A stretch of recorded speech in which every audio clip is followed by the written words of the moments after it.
Hi everybody, welcome to another video, and this is going to be a video. It's Barbie Rocks, and it's a video on where I'm concentrating on 1970 and 1980 dolls.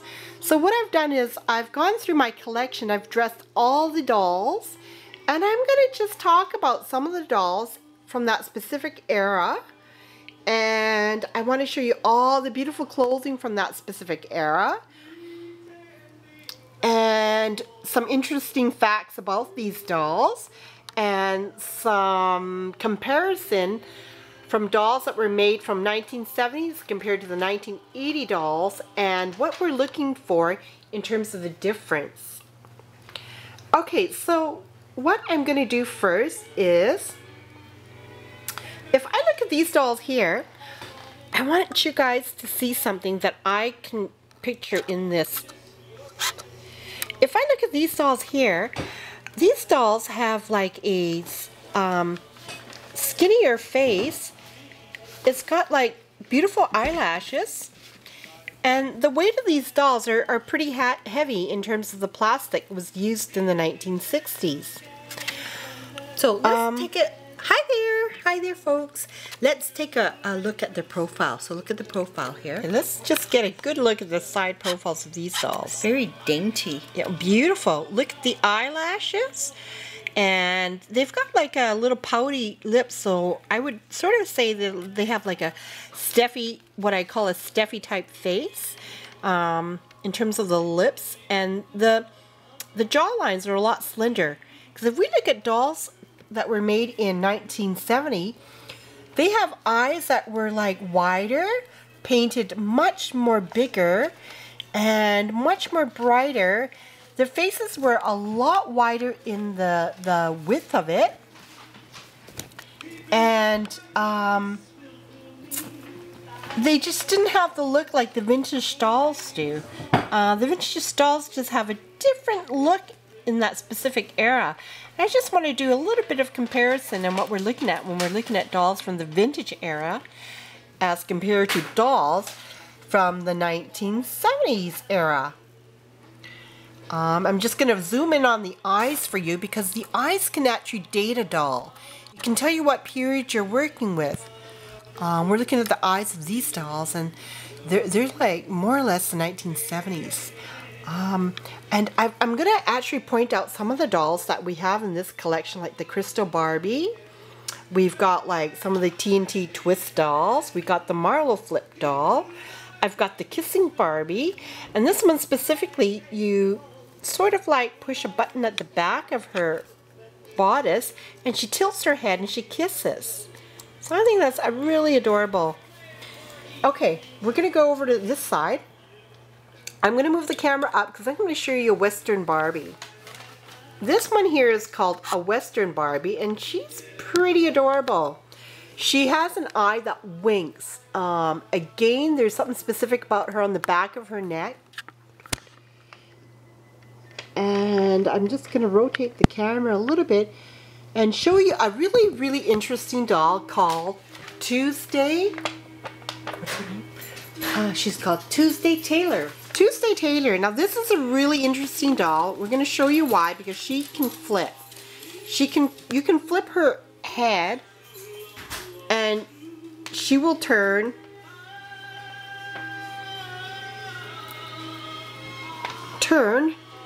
blonde. So you can go from a blonde, there she is. So with this specific doll, she can turn blonde, and then you can flip her and she can turn brunette.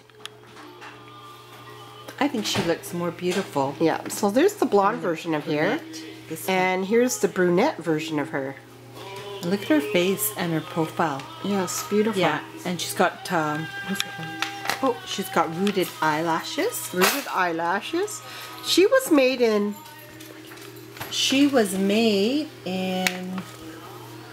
Hong Kong. Was that? No, hold on. Let me see. She was made by Ideal in Hong Kong. Let's take a look at her bum. Oh shoot, the sticker's still on there. Oh, so she was picked up from a thrift store, because we do a lot of thrifting, and we try to pay no more than $1, $2.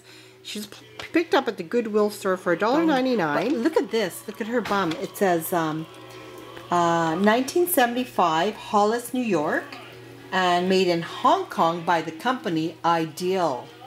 So she's a really interesting doll because she's not like your regular Mattel dolls.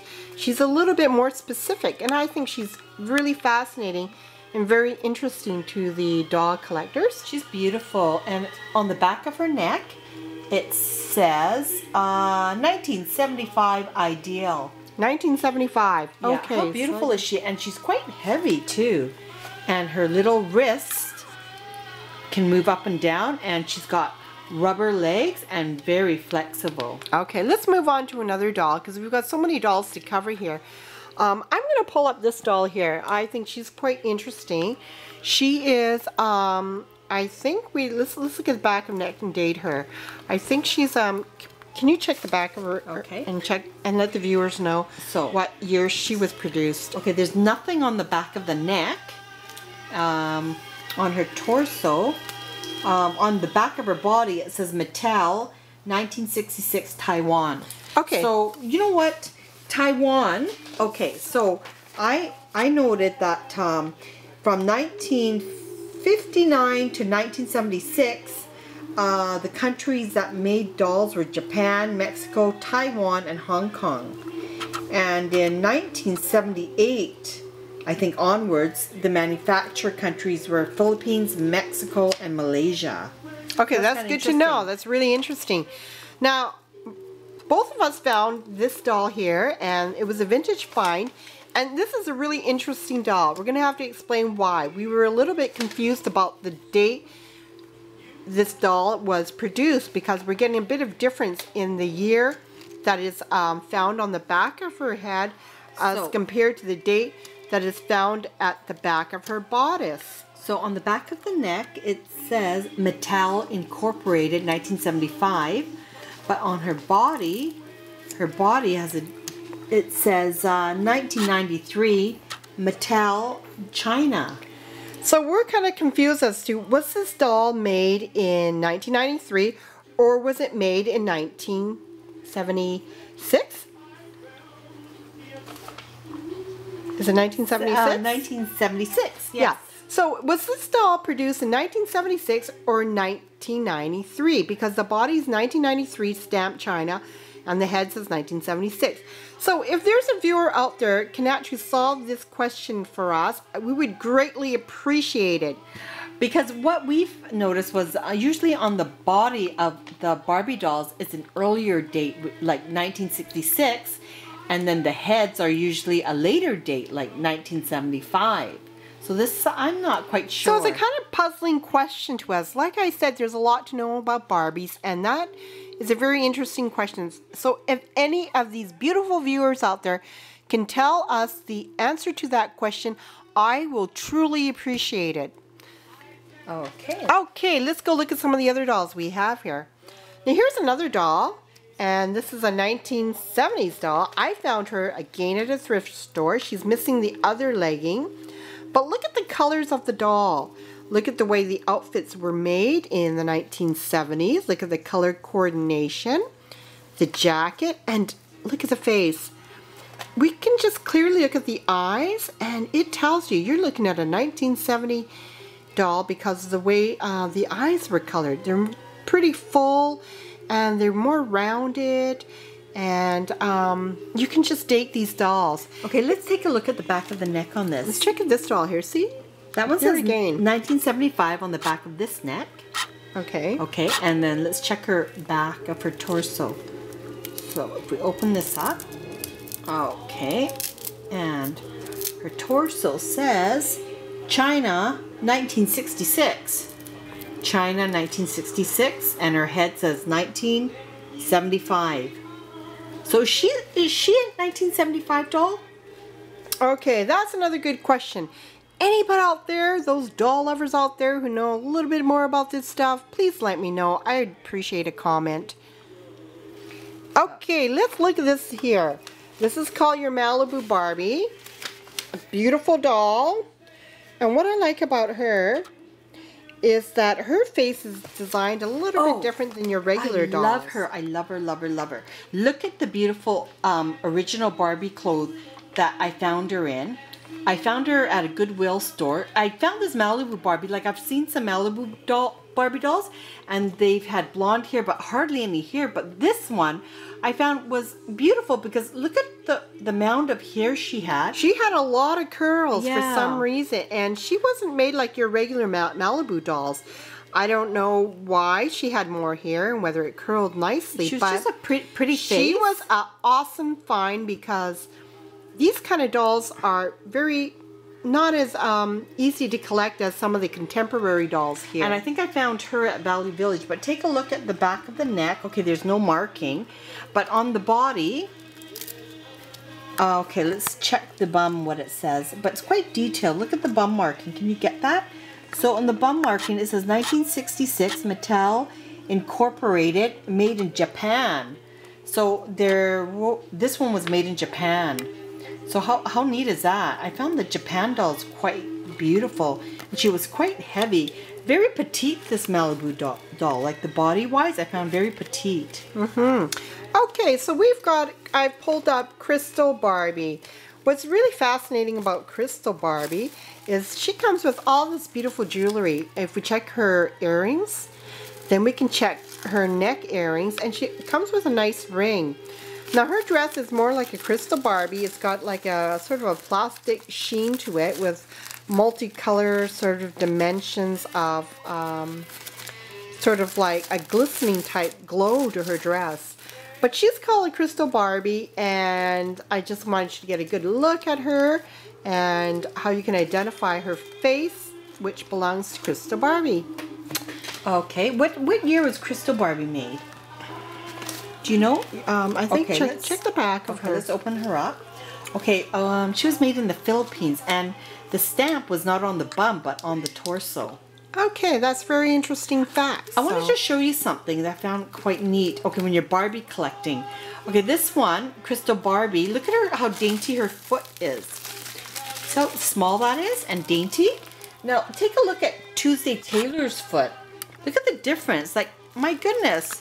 Okay, now let's give the viewers, this is Tuesday Taylor, but we're going to just do a comparison on the feet. Okay. Her feet is fairly large for Tuesday Taylor. Take a look at this. And look at Crystal Barbie. It's like so much smaller. So in terms of high heel shoes, you're going to have to get a bigger size. This is more dainty and elegant. And then you look at Tuesday Taylor.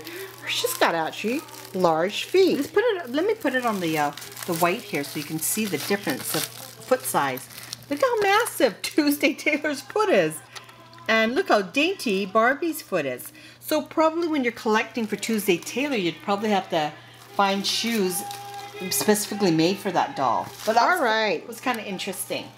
Okay, I'm just going to go show you some of the outfits now. Slowly, I'm going to just zoom in so you can look at all the beautiful, adorable outfits that the dolls had worn in the 1970s.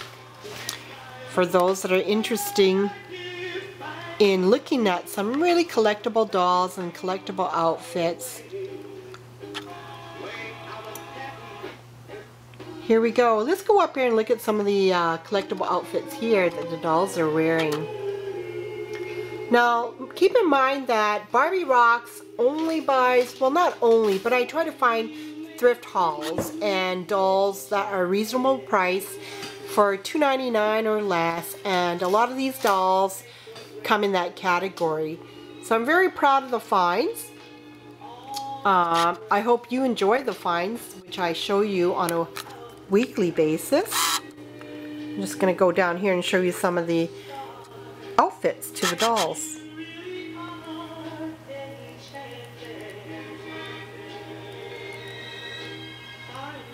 Now these dolls have really interesting outfits. Pretty collectible because of the prints. And take a look at this one. If you can swing the camera.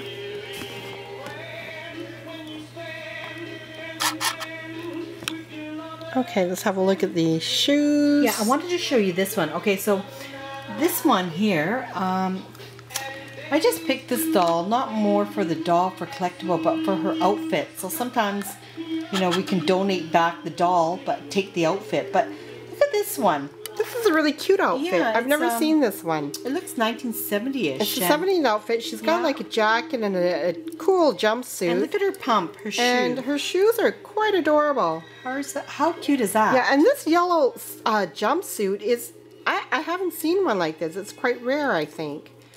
It's a cute outfit. Very, very nice. The other cute outfit I found from the I think the 1970s or 1980s was this one. Take a look at her shoe, her outfit. Sparkles in this blue color, and look at her little shoe that she came with. How cool is that? How cute is that? I think that's I'm going to try to zoom in on the shoes for you so you can actually see the shoes. It's a different kind of shoe. It's very rubbery.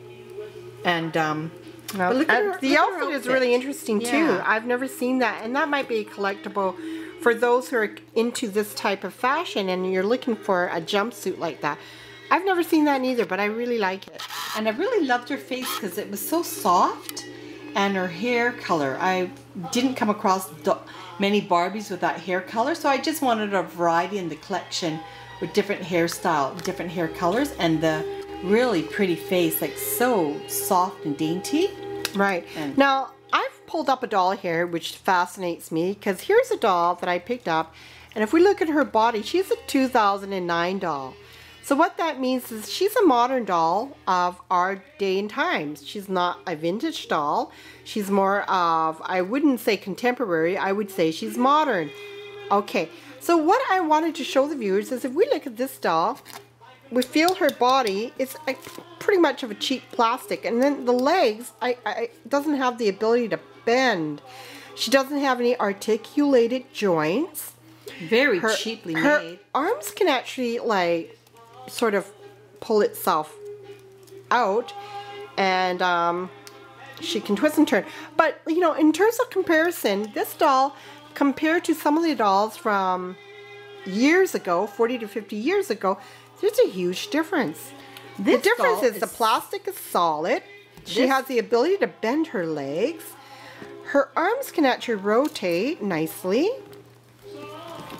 And there's just a lot of sturdiness and, you know, good strong weight to these dolls. Okay, her arms are actually a rubber. Okay, and her legs are rubbery. But this doll, it's not rubber, it's cheap plastic, and it's very light, feathery light. Whereas this doll is solid and heavy and sturdy. So here's the thing, what I think. I think years ago, dolls that were produced in the 40s had a lot more detail, and time was taken to put into the dolls to make a beautiful, artistically inclined doll. And then we get dolls from now in 2009. We're getting cheaper products, for heaven's sakes. We're not getting quality dolls. What's come of this world? We're going to have to talk to these doll companies that there is a difference. Vintage dolls are highly collectible because they're just better made, better quality, great substance, and then we get modern dolls. I'm sorry, a little bit on the cheap side, no quality to it, no charisma. There's no twisting and turning. The body is solid. Now you see why Barbie Rocks collects vintage. I love vintage. There's quality in it. The costumes are detailed. There's thought put into it. There's care in it. And there's just better quality, artistically designed dolls. That's just my opinion for today, folks. Can we show that vintage dress up there? Okay, this vintage dress is a cotton dress, which was made probably, we're looking at 1970s. I love the dress because it's a nice fabric, well detailed, a lot of lace, and it's cotton. And it's got the black and white Barbie tags from the 1960s. So you're dealing with quality once you see a Barbie tag. I'm going to pull this doll up for you, and it's a ballerina doll. She's beautiful. Again, she's a doll of substance because she was one of the older dolls that were produced earlier. And you can look at the face and you can date her knowing that it is a quality doll made from the 1960s, sort of categorize her as vintage. So anyways, I'm going to conclude this video. I want to say thanks for tuning in, everyone. And remember always to have a fantastic day. And I'm going to do a slow motion circulation of all the dolls so you can actually enjoy this collection. Here we go. Starting from here, just going to rotate the camera for you. From Barbie Rocks, and God bless. Take care. Till our next video.